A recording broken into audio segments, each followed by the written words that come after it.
Good morning, good afternoon, and good evening, everyone. Welcome to today's Grand Bargain Cash Workstream subgroup webinar. Today's event will provide the opportunity to hear from 6 expert speakers who will highlight to us ECHO's vision for linking humanitarian cash and social protection, drawing from experiences in Somalia and Jordan. My name is Lois Austin, and I work with the Grand Bargain Cash subgroup on linking humanitarian cash and social protection. We're going to start the webinar with our usual poll to try and give us an idea of who's participating, and this will help our speakers to tailor their comments and interventions.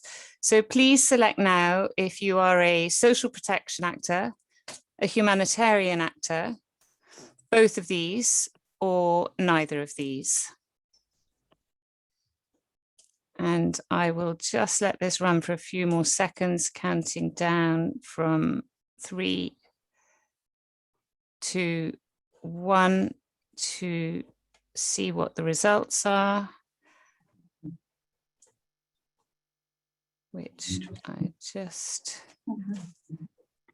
So we have in the audience, 55% of the audience are humanitarian actors, 10% are social protection, 25% consider themselves to cover both these areas, and 10% neither. So just to give a little bit of background before we get into the substance of today's discussion, the subgroup is co-led by UNICEF, the IFRC and FCDO, and part of the work of the subgroup is to reinforce dialogue and knowledge sharing between humanitarian and development stakeholders to support the linking of humanitarian cash and social protection in times of crisis. This area of work, the knowledge management area, is led and funded by UNICEF. And today's webinar will provide the opportunity to hear from our expert speakers. We'll first have the opportunity to learn more about ECHO's policy framework informing cash and social protection linkages. And the experts will then draw from 2 different contexts, Somalia and Jordan, to highlight ECHO's vision for linking cash and social protection, some of the practical mechanisms for making this happen, ways of working with development donors and other humanitarian donors, and some of the challenges and implications for scalability and applicability to other contexts. Following the discussion, there'll be the opportunity to ask the experts questions, so please do send your questions into the Q&A box, and we'll try to respond to as many as we can before the webinar ends. Please do mention who your question's for if it's targeted to one of the specific speakers, and if possible, give us your name and organization, and we will do our best to provide a written follow-up to any of the questions that we don't manage to cover in the time, and you'll be able to find those on socialprotection.org after the webinar. I'm now going to hand over to Nupur Kukrety, who is a policy specialist with UNICEF and represents UNICEF as the co-lead for the Grand Bargain subgroup to moderate this event. Over to you, Nupur. Thank you. Thanks, Lois. And welcome everybody to this exciting webinar. Good morning, good afternoon, good evening, wherever you are in the world. So as Lois has just explained, we are talking about today we're talking about DG ECHO's work around cash transfers and specifically around Nexus and using cash transfers and social protection, the linkage between that.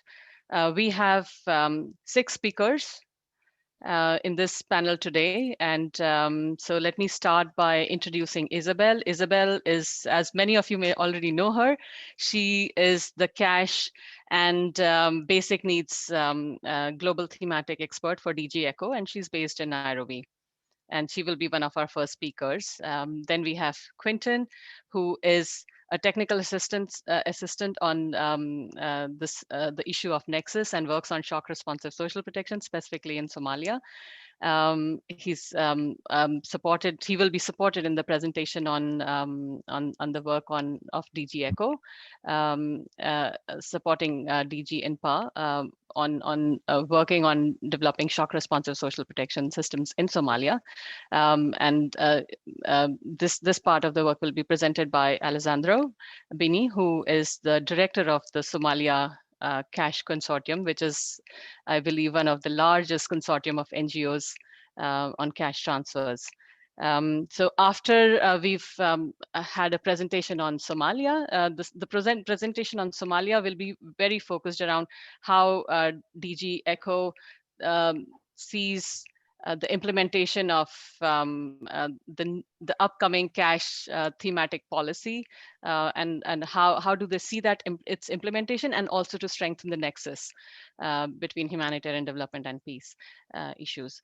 From Somalia, then we will move on to Jordan to look at another way of implementation of DG ECHO's cash policy, and that process will be led by Massimo La Rosa, who many of you again may know already. He is the policy advisor on social protection, forced displacement, and nexus issues. He's based in Amman, and he is also the global thematic advisor for currently for DG ECHO on migration, displacement, and social protection.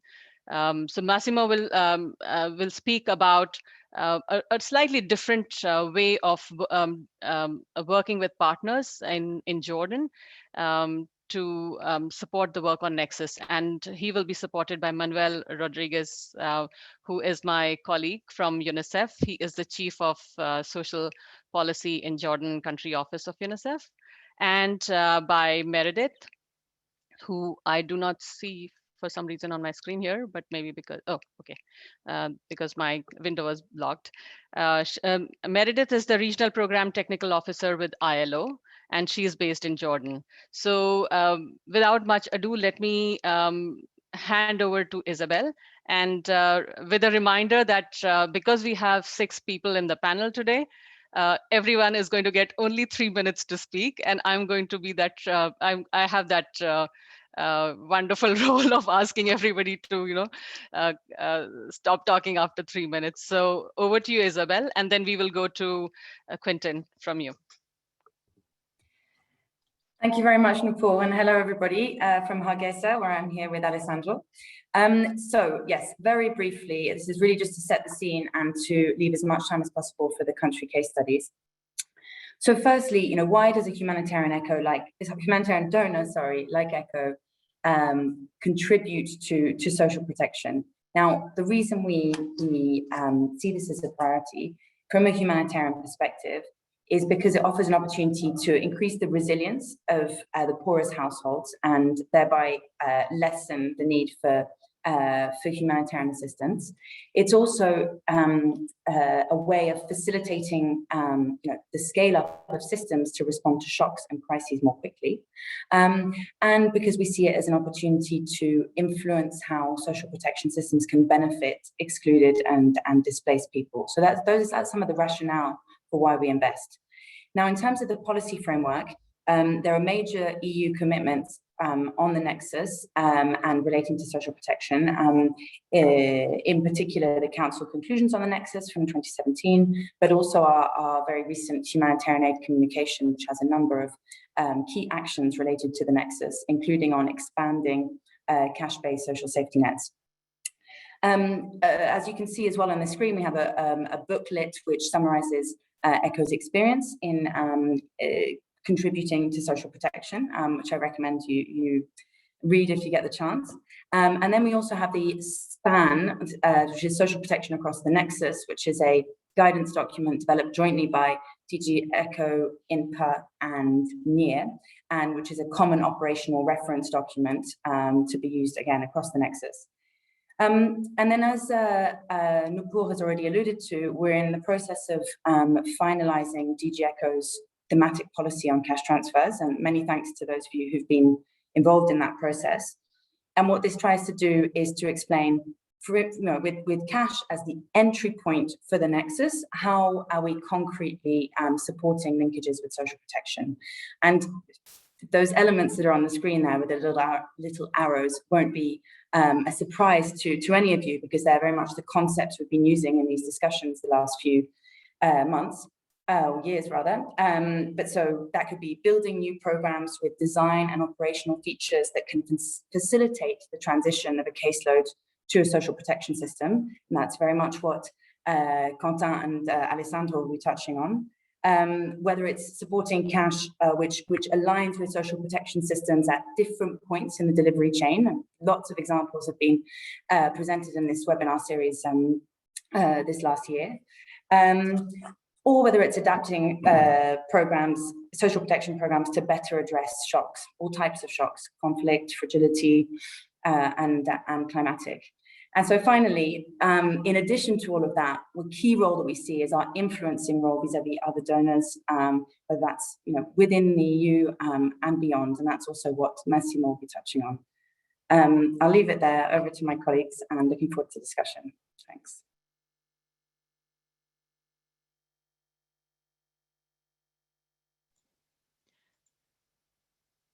So over to you, Quentin. Okay, thank you. So the next slide then. Perfect. So hi everybody. So when it comes to cash and safety net related programming in Somalia, so the three main priorities are multi-purpose cash assistance. With yeah, you have more details on this, but for the sake of time, I will go to the next point. The cash and voucher assistance institutionalization in sector. So promoting the use of CVA to reach sector-specific outcome, and yeah, the linking cash to safety net. So this is to basically engage with development counterparts from the outset and seek to ensure complementary between humanitarian cash programming and predictable long-term funding for shock-responsive safety net approaches. So basically, the use of cash and specifically multi-purpose cash assistance in Somalia has scaled up massively in 2017 when in response to the drought, as compared to 2011, where the use of voucher was the main approach. ECHO has been investing a lot on multi-purpose cash transfer, and yeah, over the between 2017 and 2020, 50% of the annual budget was going to multi-purpose cash assistance.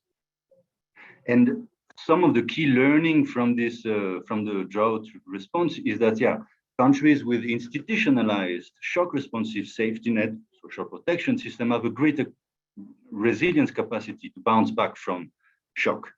So the example are around Somalia or Ethiopia with the PSNP, Kenya with the HSNP, that who knows have played a critical role in reducing the impact of the drought in those two respective big drought. And a second learning is that the humanitarian cash response in 2017, the drought was scattered with some lack of coordination and with the too short-term approach.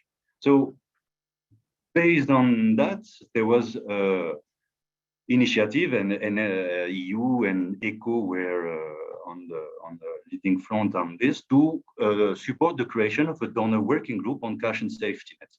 This was created late 2017, and this was to provide a platform for humanitarian and development donors to one, advocate on the development of the shock responsive safety net, and to coordinate the humanitarian cash with the shock responsive component of the system. And so we have put some effort in terms of learning, building evidence, and trying to bring everybody around the table on the same vision. So a lot of money has been put in terms of learning, piloting, and yeah, building evidence. It's clear now that for the group here is that shock responsive mechanism is the nexus point where we can link humanitarian cash to shock responsive safety net. And in 2021, we are going to implement two programs, shock responsive safety net with ECHO contribution, and Alessandro will present you one of them, supported by EU, where he will be able to show how we link humanitarian funding to development funding on the nexus point of shock responsive mechanism. Stop. Thank you. You're slightly above 3 minutes, but well done, Quentin. So over to you, Alessandro. And your time starts now. Excellent. Thanks, Nupur, and thanks to Isabelle and Quentin for setting the scene. As Quentin was saying, I'll be talking towards one program implemented by the Somali Cash Consortium.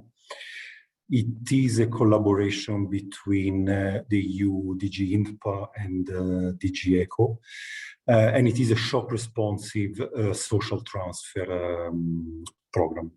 The program SAGAL is implemented in Somalia. The way that we have designed it, it does employ a life cycle approach, looking specifically at implementing 3 social transfer models with a focus on early childhood, youth, and elderly. And each one of these 3 social transfer models has been designed with an inbuilt shock responsive component. The shock responsive component has some specific characteristics, which are, we have achieved a coordination with the different side of the government and the different side of the different actors between humanitarian and social protection for the decision making. So the decision making in terms of activation of the shock response. We have a well-defined roles for the different level of the administration, going from the federal, in Somalia, we're sort of federal member state, and then the district level, with the decision power given to the district level, which is closer to the communities. We have a well-defined early warning trigger system, which essentially is on 2 levels. We have a first level using well-experimented remote sensed indicator. That is then complemented with information collected at community level and with the social transfer clients to confirm the impact of a shock. The program has the capacity to do deduplication between the different type of intervention, between the social transfer, between the humanitarian cash that we also continue to implement, to make sure that we avoid duplication. And we are working as well on being able to do the same deduplication with the other actor external to the cash consortium. And we have, as Quentin was saying as well, predefined funding. So for the safety net component, funding are from INPA, and for the shock responsive component for 2021, the funding are coming from ECHO. So it is a program that does work on the nexus with the collaboration between development and humanitarian donor. Thank you. I hope I've stayed on time, Nupur. Oh, you were brilliant. I wasn't expecting a country example to be presented in the way you did, sharing everything about the program, but within 3 minutes. That was great. Thank you so much, Alessandro. So this was an example of how DG ECHO is working with partners in Somalia, but also working very closely with DG INPA to develop a social protection mechanism which can expand and contract in times of crisis, in a context which is fragile and like Somalia. So moving to another context of crisis context, which is much more around forced displacement and refugee context. Moving on to first to Massimo to talk about the work generally in MENA of DG ECHO's work on linking humanitarian cash with social protection, and largely on nexus. So giving that overview, and then we will move on to Jordan specifically, where Manuel and Meredith will speak about how the work is being done. So over to you, Massimo. Thank you very much, Nupur, and good morning or good afternoon, everybody. What I thought that was useful for our discussion today to share with you is a practical example in a country, Jordan, where the operationalization of the Nexus is ongoing, with all of its limitation, but it's happening already. And I will say, first of all, thank you to UNICEF and ILO that are working closely to the EU delegation and to ECHO. to the colleagues of the EU delegation that are, and I will explain briefly the strong and close collaboration that we're having together. The slide that you see somehow would like to represent the current vision and strategy that is taking place. So this case as Jordan, in my opinion, is very important today because ECHO today in Jordan is not funding humanitarian cash transfer. We did, and we did for several years. But now, because the evolution of the program and the process is evolving step by step, is the EU delegation with transitional funding as the trust funding, with longer term development funding, are supporting, in one hand, the safety net social assistance for refugees and for nationals, for the most vulnerable nationals, with different programs. And on the other hand, there is a large investment for self-reliance and job creation, the part in which ILO will help us to understand better. So what is important, in my opinion, to underline in these few minutes is that humanitarian donors, we have a role, and we could have a role not only in funding directly projects, but is very important in the spirit of the Nexus to have a strategic dialogue, a multi-year planning and understanding of which are the next steps. And together with the other colleagues of the development and the peace component for the political and for the reforms that, for instance, in Jordan are still ongoing, we could really try to do something together. So this was the first message that we would like to say. The second is about the linkages with the current policy. Isabelle already mentioned, ECHO is very soon will issue the new cash policy. We already are working with colleagues of the EU delegation in the social protection guidance that was already shared with you some time ago. And this is also linked to the, in the case of Jordan, to the policy on forced displacement and development that clearly embedded the idea of the Nexus as a co-share responsibility of the humanitarian development and peace when we are supporting countries that are hosting large scale of displaced population as the refugees are in Jordan. So cash, another time, it was the trigger to start a very important process that is ongoing. And cash, another time, in my opinion, is not only an aid modality to gain efficiency, but cash became more and more a transformative change for the business in which we, humanitarian and development, are doing. It's a natural, conducive notion that link easy together humanitarian and development in our strategies and in our program. And I would just like to say that at the end, that I think the UNICEF and the ILO will help us to understand what they are doing now. They will explain how in the social assistance, social protection in one hand, and in the job creation, we are trying to support the government of Jordan and moreover, the people in need in a more innovative and different way. Over to you. Thanks, Massimo. And without further ado, let me invite Manuel to speak about how this is being implemented in practice in Jordan. Over to you, Manuel. Thank you, Nupur, and thank you so much, Massimo. So undoubtedly that after 10 years into the Syrian crisis, it's very urgent to identify key accelerators for this process of transitioning from the humanitarian into the development, as Massimo was flagging.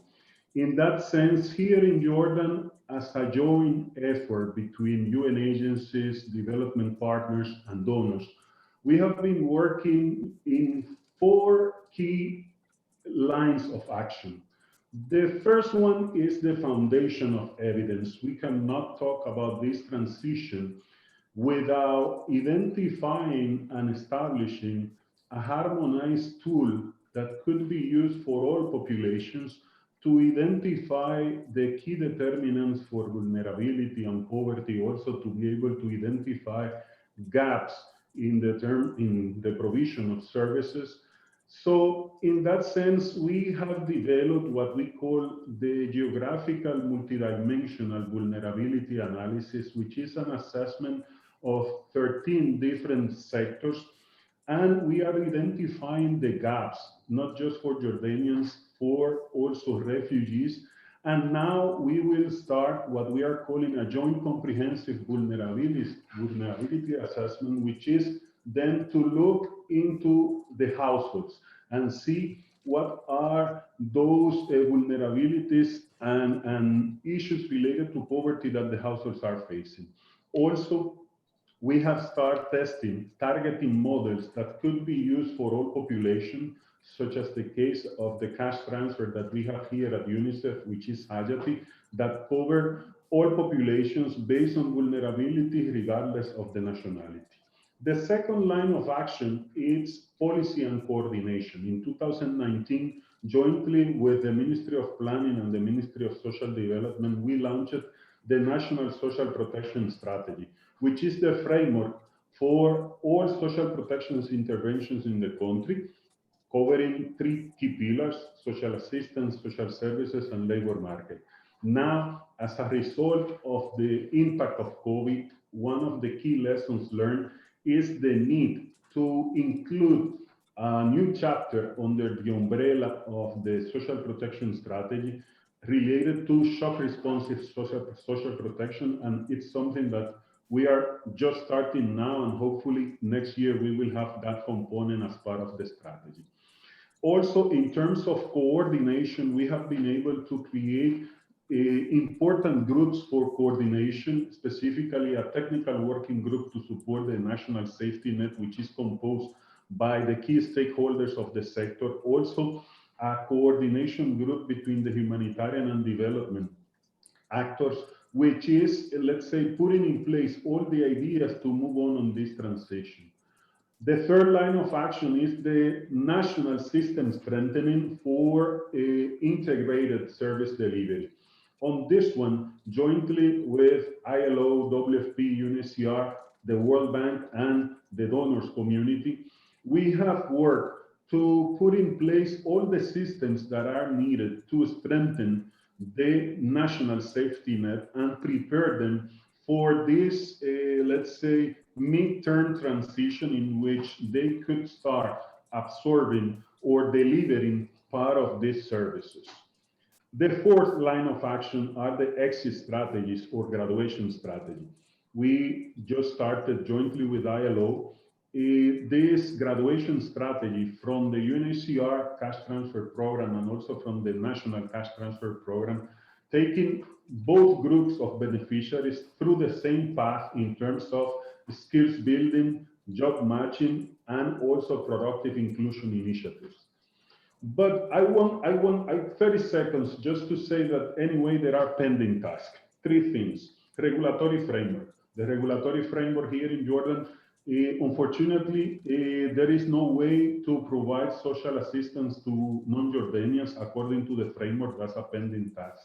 Financing options. We need to support the government. We can talk whatever we want on technicalities for transition, but at the end of the day, finance is a key aspect. And on exit strategy, we are just looking one side of the coin, which is building skill based on labor market needs, but maybe we are not doing much on how to restart the economy and how to create those jobs that are needed. Sorry for extending. Over to you. Yeah, Manuel, I was going to stop you. Thank you so much for explaining what's happening in Jordan and the work that UNICEF is doing. Over to you, Meredith, to share what ILO is doing on the Nexus with DG ECHO.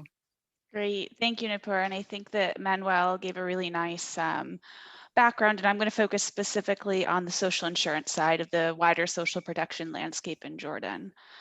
So in Jordan, Manuel mentioned the regulatory limitations that don't allow refugees to really access the National Social Assistance Framework. However, the National Social Security legislation doesn't make any distinction based on nationality, which for refugees and migrant workers is fairly beneficial. And then when you look at Social Security, social insurance, it introduces this pooled contribution where contributions are made in proportion to income earned, right? So it introduces this element of solidarity amongst workers of different economic classes, and it also solidarity amongst host communities and refugees.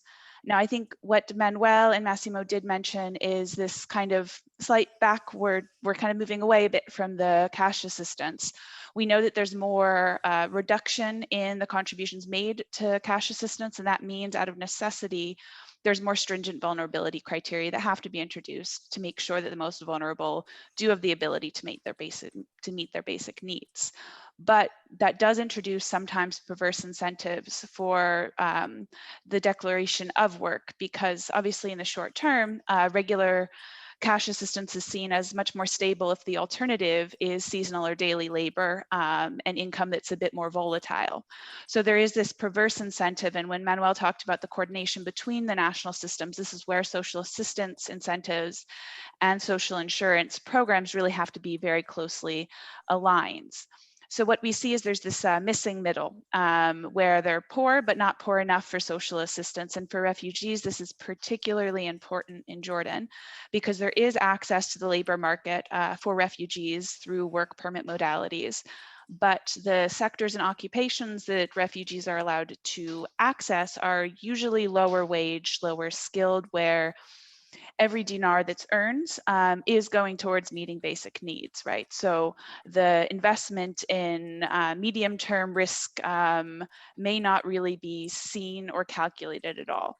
So I would say what we are calling for a bit is a more flexible, adapted, and integrated social protection system. So the moment that a refugee or vulnerable Jordanian worker declares their work, their benefits aren't cut from social assistance. There may be like a bit of room for top-ups, right? There might be investment made in contribution subsidies, in short-term income. And I would just, as a final 20-second point, say that when Massimo talked briefly about the job creation side, I think in the current economic context and in the countries that we are representing, job creation is actually pretty difficult. For the ILO, we know that when we do create jobs, it's mostly through kind of employment-intensive infrastructure projects that are slightly more short-term in duration.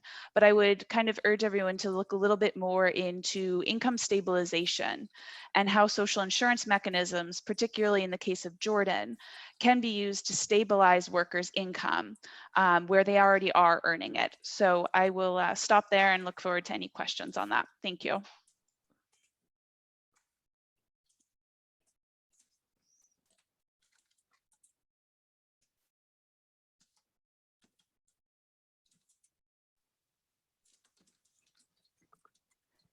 Hi, thanks, Meredith.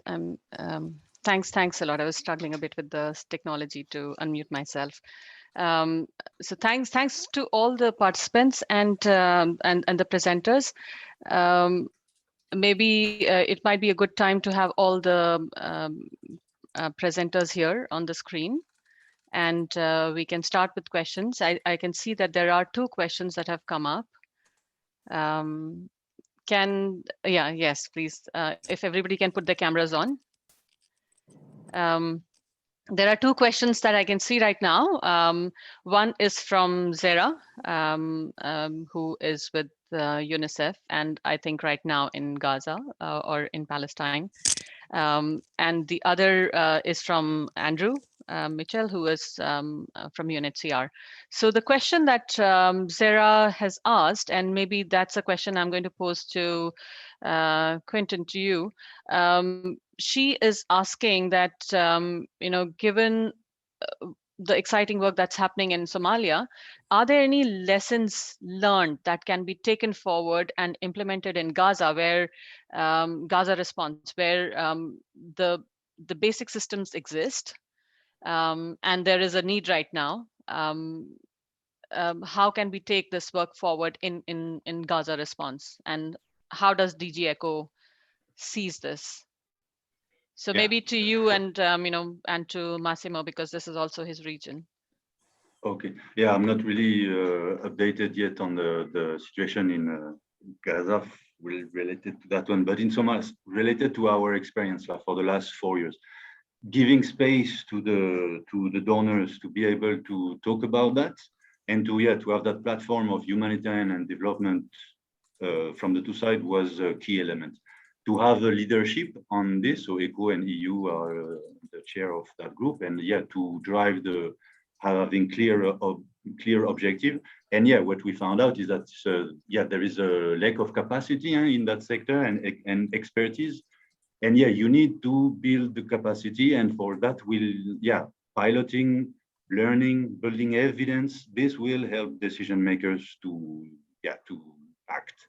So yeah, the investment on learning and studying was critical.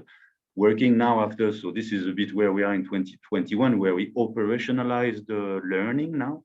So this is a lot of work on the dissemination of the learning, and spending time to make sure that through the donor working group that everybody is on the same page. So these are a useful one. Key element for us in Somalia is that we have the Cash Consortium, which is a common platform used by INPA and ECHO. So this makes the work easy to harmonize and to work together. We will see on the other program with WFP how it works, but with the Cash Consortium, it's the same common. It's the same platform for implementation. So it makes the operationalization of this learning easier. And the challenge, the key one, as I've said, it's the lack of capacity in that area, in this nexus, on how we connect those two. We don't have a lot of expertise in this. So one of the strategies to cope with that was the establishment of a technical assistance facility, which was a pool of experts that they have been conducting all this learning, all the studies, etc., to build evidence so that we are all be able to take informed decisions. Thanks, Quentin. Massimo, do you want to add to that? Because this is a specific question about Gaza, and you did say earlier on that you are right now in Gaza. So maybe quickly, I'm in Jerusalem in this day, but just to mention that the questions there remind me a very important, I would say, acceleration of what we are considering, I would say, as an international community. And at the time, I'm not here talking only on behalf of ECHO, but as ECHO as part of a global policy dialogue for cash and social protection. And as you will see, most probably, as soon as also the cash policy note will be fully finalized, shock responsiveness is a very important avenue to consider what is our added value for the future. And what is happening in Palestine, in Gaza, but is what happened last year as a response to the COVID, but could be applicable to any kind of shock, is that when the social system is already in place and there is the flexibility to expand, most often, not always, but often, is much better than start a new humanitarian parallel projects. And this is, I would say, something that we do not know yet for Gaza, but we needed to explore here as well as we did in many countries during the last couple of years. Over. Thank you. Thanks, Massimo. So let's quickly move on to the next question.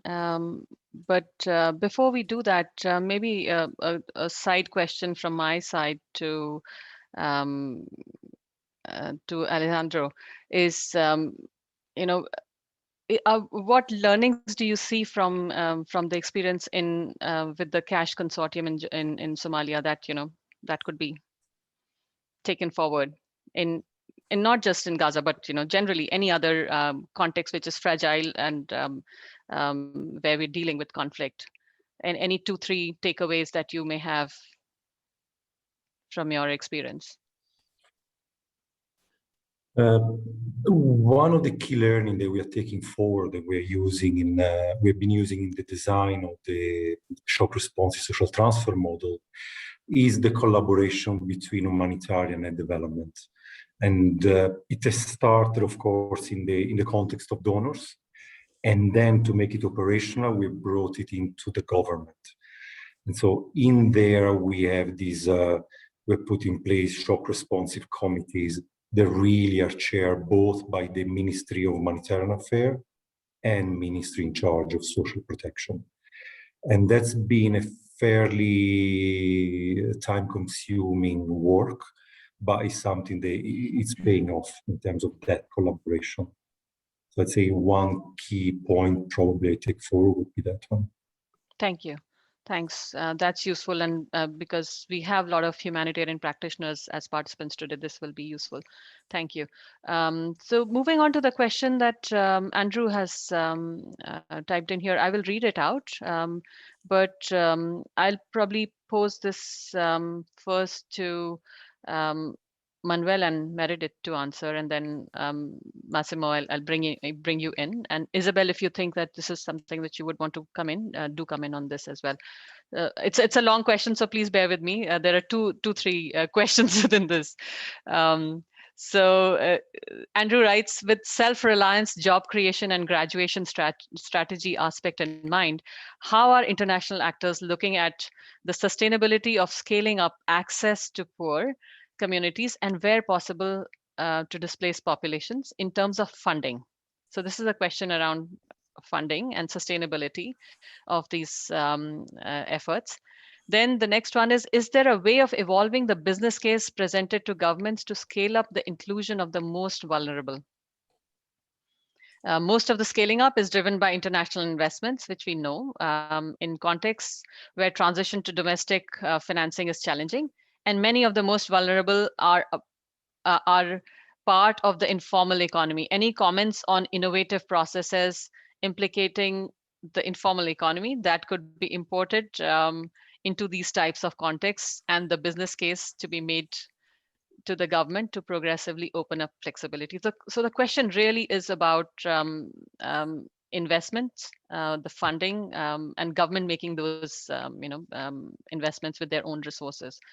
And how can we encourage that, and what's happening around those issues? So maybe I'll first move to Meredith to answer, and Manuel, then I'll come to you.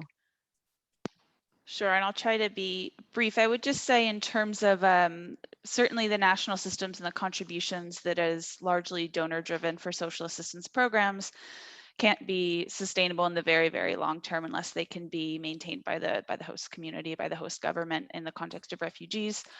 That's where I think the concentration on social security systems, and Jordan is an interesting case because I don't know how many major refugee hosting countries have as robust of a social security system as Jordan does. So I think if we succeed in sort of linking the social assistance and social insurance schemes in Jordan, that can be kind of a global example to show. But I would say that social assistance is tax finance, it's limited, whereas in social security you have a generating kind of scheme that perpetuates itself as long as there's contributions made. One sort of innovative approach, I guess, that we're working on very closely with the Social Security Corporation here now is a facility that provides short-term income support and subsidized contributions, and that is partially donor funded. Now, what that does is, because it is including and targeting refugees under one of the components, namely the one that's going to try to extend coverage to the agriculture sector, it does offset the risk to the social security system. Because when you extend social security to groups of workers that may not be able to make their contributions, because it's a pooled fund, that means you might decrease the pooled fund a little bit. So this is where we see risk sharing mechanisms with the donor community being an area of innovation that I hope we can look at further in the coming years.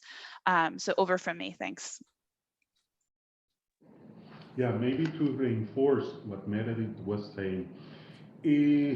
So far, what we have seen from the government side is that they would like to see a more, let's say, longer term commitment from the donor community, specifically on the issues related to social assistance. Because their main concern is if they start absorbing the refugee population, they are not able to finance that assistance. I mean, keep in mind that this is a country in which right now, after COVID, the public debt, for example, it's more than 102% of the GDP. So the fiscal space, it's very small. So I strongly believe that, as Meredith said, one of the ways forward is to start strengthening that part of social security to try to see if we can leverage on some of the resources that may come from there. But right now, for me, the discussion is not technical in terms of putting in place those building blocks to facilitate the nexus. It's more on identifying options for financing this population. Over. Thanks, thanks, Manuel. Isabelle or Massimo, do you want to add to this? I can see Isabelle saying no. Okay, maybe may I very quickly, because I think there is also the question from Andrew was, I would say, complex, but there are a couple of elements that I would like to underline. I would say that the financial sustainability, as we know, is a key element. The short answer is fiscal space in one hand, but we know that first, this is not enough in many countries. Two, maybe it's not always the right solution. We should not forget that through the high-level declaration, we are aware that especially in countries hosting large caseload of refugees, it's an international responsibility to support the refugees. It should not be just in the next nearby country. And these FOCs include that while we were pretty good, I would say, to expand the social assistance safety net for refugees and host community in the last few years, there was also a very large investment for job creation. But if I mean, with my, I would say, internal understanding and studies in this region, I really do not see that we were able to scale the number of jobs created over the last few years. But the investment from the development donors, it was extremely high. So maybe in terms of innovation and creativity, as ILO and Meredith mentioned, the solution to look at more in the future is not only creating new jobs, but is to look at the informal workers, the sector that is already, the people that are already working, and how we can help to stabilize the income that are already earning, national and non-national, in order to make this income more stable and sustainable, and so they do not need social assistance in the future. Over. Thanks. Thank you, Massimo. That's useful. I have a question here on my screen from Odette. I hope, apologies if I'm not pronouncing your name correctly, but the question is, what are the key challenges in Somalia context? And are they similar in Jordan?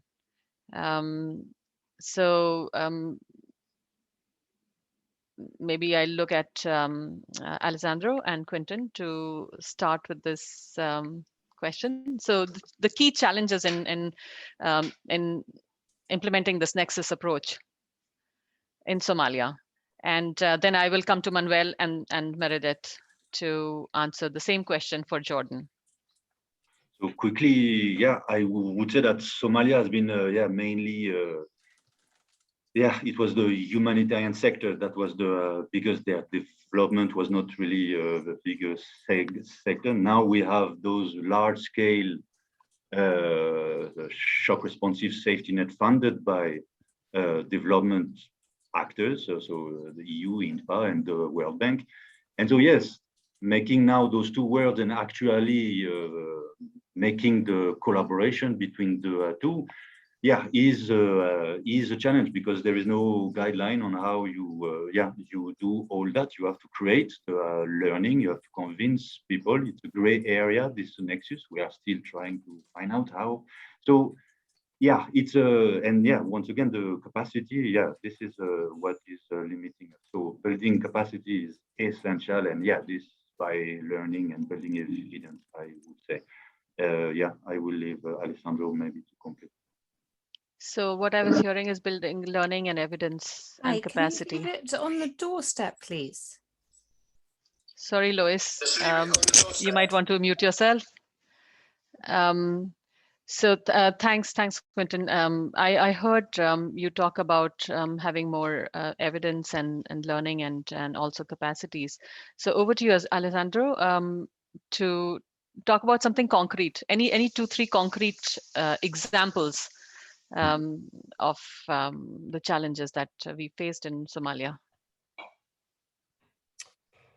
One of the areas we are working a lot at the moment is to have a clear definition and a clear distinction between the use of the, for example, shock responsive mechanism of the safety net and the intervention that are done using humanitarian cash, and making sure that it's very clear in which case we should be using one mechanism and in which case we should be using the other mechanism.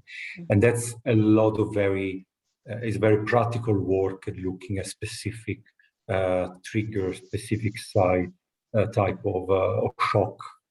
So for example, in the case of the crisis modifier mechanism that we've been employing for a while to provide quick intervention, we would be looking more at an early action at the moment in which a shock occurs. While for the shock responsive mechanism built on the safety net, we have the opportunity to use it as an anticipatory action. So using slightly different triggers, they allow us to intervene actually before a specific shock based on the forecast. So those are the very sort of practical element that now that we are implementing, we are looking at defining more precisely. Thank you. Thanks, Alessandro. And the same question I'm going to throw at Manuel first and then to Meredith. Yeah, thank you, Nupur. As I said, I think that one, it's the regulatory framework for the specific case of social assistance, since, as I said, here non-Jordanians are not entitled to get any kind of support through the social assistance pillar, one. The second, as I said, is financing. As we have been saying, the challenge is the government has the concern that they may get trapped when absorbing this population and not being able to finance with internal resources. So maybe longer term commitments could support. And the third one, as I said, also on the exit strategies or graduation strategies.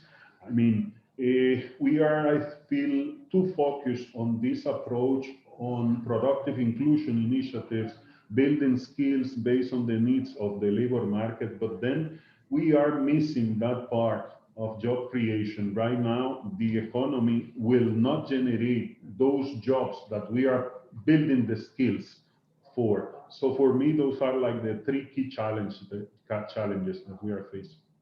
Thank you. So over to you, Meredith. Yeah, and I would definitely agree with those challenges that have highlighted. I guess from the social insurance side, in order to really speak to that transition that Manuel has mentioned, is it's also just the interministerial dialogue, right? So to make sure that the ministers that are the Ministry of Social Development also is speaking to those that are more responsible within the social insurance framework, within the Ministry of Labor, for instance, also. So kind of coordinating this interministerial dialogue, which does happen a bit ad hoc on the sidelines, but I think to institutionalize it, and I know the efforts are underway with support of UNICEF, with support of ILO, World Bank, and others, but this is a challenge. And I would also say, specific to getting the vulnerable working poor, as you'd say, into social insurance, it's also how to conceptualize something for them that it's not a tangible cash benefit. Right? So social security, you may not see it until something happens. And that's a very difficult concept to explain to a worker who is earning very, very little. How do I explain that? Well, if you get hurt, you won't have to pay the 100 dinars because you'll be covered under social security. That's hard. So I think also creating these messages to encourage actually workers, because we may want them in social insurance. To be perfectly frank, in the dialogue with refugees, with agriculture workers, they don't see this yet. So that will also be a practical challenge on the ground that we will face. So yeah, I outlined these. Thanks. Yeah, that's quite interesting. And as you were talking, I was thinking about it. Yeah, my own experience, I can link it with that, especially around insurance. It's something difficult to actually talk about, especially if the incomes are really low. And many of the populations that we work with are really in very, very difficult situations, and they have to make very difficult choices. So from taking some money out of it to put into insurance, which is not going to yield any immediate benefit, is something which is a bit of a difficult one. And if I could just add really quickly, it's also convincing the employers who may have gotten used to having an unregulated labor market. And so it's seen as an additional cost. So it's both sides, absolutely. Thanks. Thank you for bringing this up. I will move on to the next question. And this is from Jen Jablonski from UNICEF.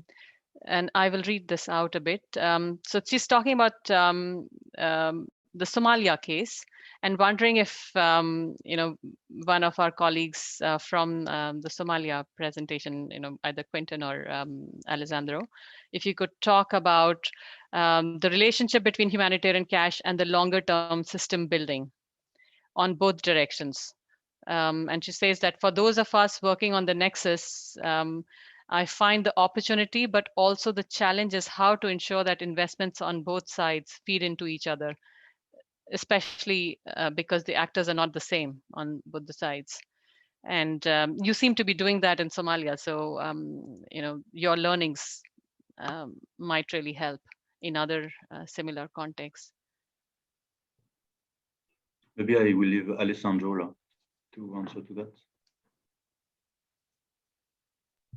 Yes, well, we have done work on system building for the past, let's say, 4 years with ECHO support.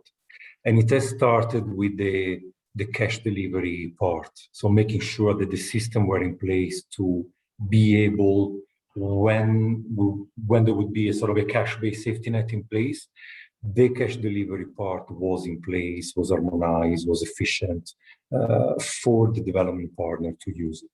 So that's been a sort of a work that's taken a number of years and has really been done from the humanitarian side, because that was the context in Somalia at that stage. There's been done all the learning on the shock responsive component. And this again has been supported by ECHO over 2 years, 2019-2020, to test and how to design a shock responsive component. And now I'd say that there are development donor funded safety net schemes in place. These schemes, they have fairly large system building component that focus more on the social protection side of system building. So work a lot more with the Ministry of Social Protection on the registration, the registry to have in place for the schemes. And now the work is in linking, for example, those two sides and making sure that the registries can talk to each other and be interoperable. So there's been a mix in the context of Somalia. The system building has started from the humanitarian side, building some component, and now is naturally moving to the development side because we are working more on social protection schemes. Thank you. Thanks, Alessandro. And as we are coming close to completing 1 full hour, I have one last question, and that's for Isabelle. Isabelle, I know that DG ECHO is working on this thematic cash policy, which I must congratulate you for, because it is one of those policies which really brings up this whole nexus piece upfront and talks about making stronger linkages between social protection and humanitarian cash. So the question to you is, how is DG ECHO or the entire, or also with the other DGs within the European Union, how is the how is the architecture set up for supporting work around nexus approach? Because obviously, some bits of the work fall within DG ECHO's remit. Some of them probably fall into DG INPA and DG NEAR's remit. So how are you set up to support this kind of work? We've seen all these good examples from Jordan and Somalia, but it will be good to know that as well from an overview perspective. Thanks, Nupur. And as you know, I'm the newest amongst my colleagues to the institutions, so may need to be complimented on this. So we deliberately put the nexus, at the front of the policy to reflect that overall commitment and building on the frameworks I described earlier.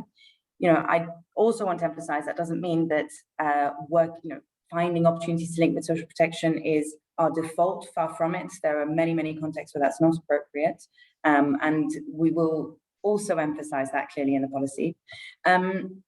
Concretely, I mean, yes, so my colleagues have shared practical examples, but from what I can tell as well, I mean, there's been some consultation firstly with those DGs that you mentioned in preparation for this document, but then also there's currently a whole new phase of long-term programming for DG INPA.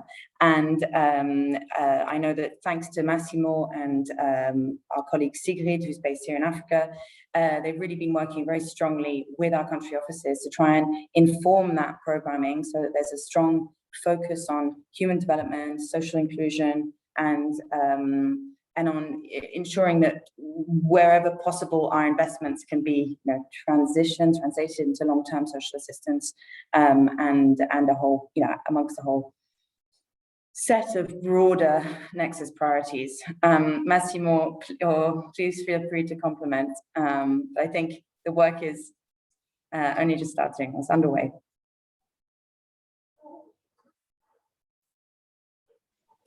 Massimo doesn't look too shocked. No, just I'm sorry just to have put you on the spot, Isabelle. Sorry, just maybe in seconds, because I know that we have to close, but absolutely, I think the work is ongoing. We don't have all the solutions for today, but what I like about the new cash policy is, and that, as I say, hopefully finalized very soon, is that help ourselves in the formulation and hopefully the partners to understand that there is a space in the dialogue between cash to social protection, also for humanitarian stakeholders. And the space another time is not only in funding, and is not only in funding at scale. We have much more to share, to give and to get if we work together with the development donors, with the international financial institutions, and with the government to a certain extent where it's possible. Thank you. Thank you very much. I can see there are lots more questions here. Just to let all the participants know that if there are questions, please do type them in. We will try and revert back with answers to them in writing later on. We've actually run out of time, so I'm trying to now bring it all together. So in this presentation, we had a bit of an overview of the cash thematic policy and how DG ECHO is looking at strengthening the nexus and the different ways it can be done. So there was this practical example from Jordan and also from Somalia on different ways of making the nexus work. And as Massimo said just now, it's not just about funding programs, it's also about influencing role that DG ECHO can play. So that's what we've learned. Some very important practical lessons learned from Somalia and Jordan. There's a long list, but I will just highlight 2-3 that I'm going to take away from here. One is around financing. There is this whole issue and challenge around financing that both humanitarian and social protection actors need to navigate, especially when it comes to conflict kind of a context. Then there is this whole issue around definition and terminology that is used between in different parts of the world, if I can call it. The humanitarians use a different terminology and social protection colleagues use different terminology, and bringing them together is a solution as well as a challenge in itself. Then also on the social protection side, there is this interministerial kind of a dialogue and discussion that is often necessary, doesn't automatically happen and needs to be supported. And then there was this last point about insurance and the challenges around explaining the importance of insurance and encouraging workers to invest in it as a part of social protection. So with that, let me thank all the panelists for providing time and also their insights today. Thank you so much. And thank you to all the participants for joining the webinar today. You will receive the answers to the questions that are already there on the chat box, but not have been answered. We will revert back to you on this. And the webinar recording will be available soon for sharing as well, or re-listening to it if you want to later. So thank you so much, and have a good day, and bye-bye.